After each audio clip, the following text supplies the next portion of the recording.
Video from my dive on the Eurika oil platform. The viz this time was probably the worst that I've ever seen. I mean, granted this is an oil rig dive, so bad viz here is fantastic viz anywhere else. It was probably 30 or 40 feet. This was a hunting dive. We were hunting scallops. Now, they ask that you shell the scallops in place to leave all of the remaining life. Here you can see JP extracting the abductor muscle from the scallop. Here's a video of it from the other side.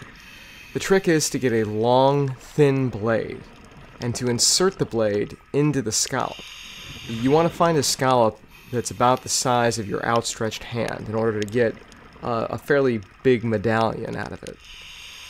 What you do is you insert the knife into the scallop and bend it down and sweep in order to cut that abductor muscle, because that's what clamps the scallop shut.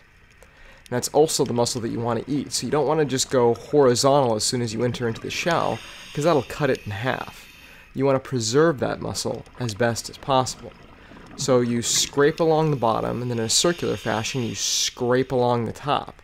And you continue this until the scallop has been cut free.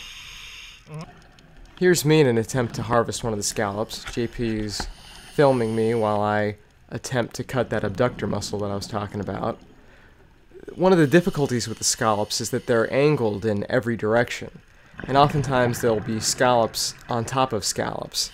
As you can see here, there's an entire pile of brittle stars on top of this scallop, along with quite a few anemones.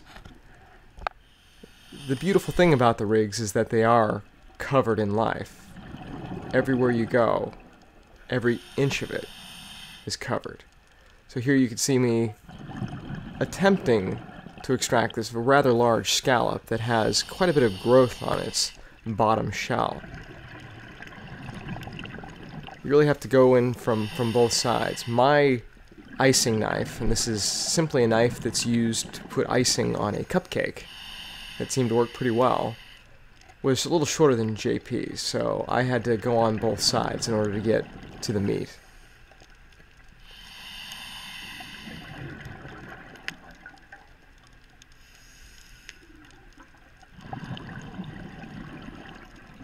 In just a second you'll see me extract the entire contents of the scallop, and you'll see the large medallion of meat in the middle, and that's what you traditionally purchase at a grocery store, is that center piece. That's the muscle that keeps them connected. This was a juvenile Garibaldi. Last time I was out on the rigs, the Garibaldi were breeding, and this was a tiny, tiny baby, no bigger than the tip of your pinky. As you can see, he's still mostly blue. When we were doing our 20-foot safety stop, we emerged into a ball of baitfish, of little anchovies or sardines. This was absolutely stunning.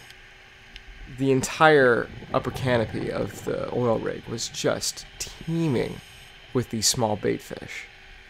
I've never actually been inside of a bait ball like this before. I was fully expecting a predator to come darting throughout the rigs, perhaps one of the sea lions that make their home on these rigs. This was truly a phenomenal experience. I've never had this happen before.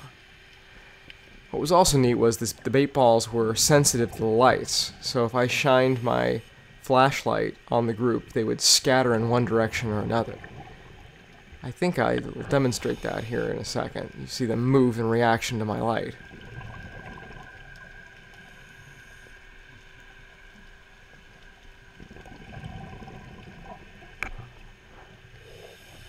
There were fish as far as the eye could see.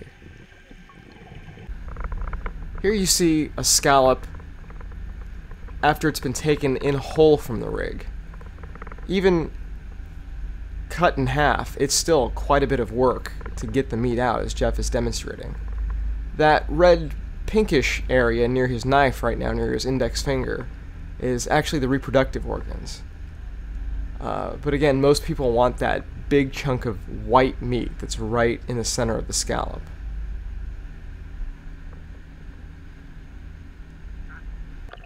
This was a tube anemone off of Abalone Cove. The visibility here was horrible. It was diving by braille, but it was still an absolutely fun dive. I got an 80-minute dive and saw these giant octopus. Granted, giant's a relative term. This guy, you can see, is missing a couple of his arms. Some of the folks on the boat theorized that maybe he picked a fight with a moray eel when he was trying to get into one of those holes. This octopus, as you'll see, is maybe the size of a dinner plate. And while that's small in comparison to, the giant Pacific octopus, these are gargantuan compared to what you find at Vets Park. I wonder if the ones at Vets Park are the offspring of these. This is an up-close shot using the Macrame Mini. You can see the incredible texture of his skin and the look of his eye. I apologize for the shaky video, because there was a decent amount of surge. We stayed with this octopus for a while, and here you can see his size in comparison to Kenny, who's holding his flashlight. He was a pretty good size, and there were several other ones that looked just as big, if not bigger, but were hiding in some of the cracks and crevices. This one just happened to be out in the open, and we were fortunate enough to see him move around. I tried to get video of some of the other ones that were in the cracks, but because of their positioning, I couldn't adequately shine my light into the crack to really get a good picture of them. It would just stir up too much silt and sand. Despite us following him for quite a while, he never actually jetted away. He never inked us. While I'm sure he was annoyed that we were disturbing him, he didn't do what would have guaranteed him escape. And this is with, 4 people following and videoing as he went.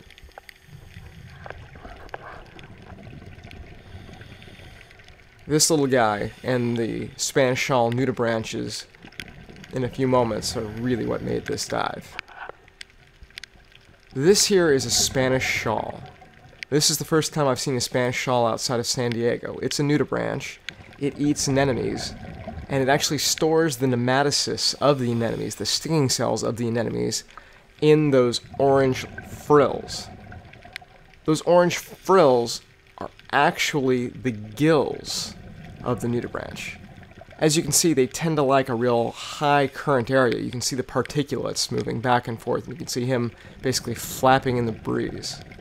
His rhinophores are at the top of his head, those red protrusions. Here's another Spanish shawl. They're absolutely beautiful. These Spanish shawls, however, were tiny. They were no longer than the second knuckle of your pinky finger. I was very pleased to find these.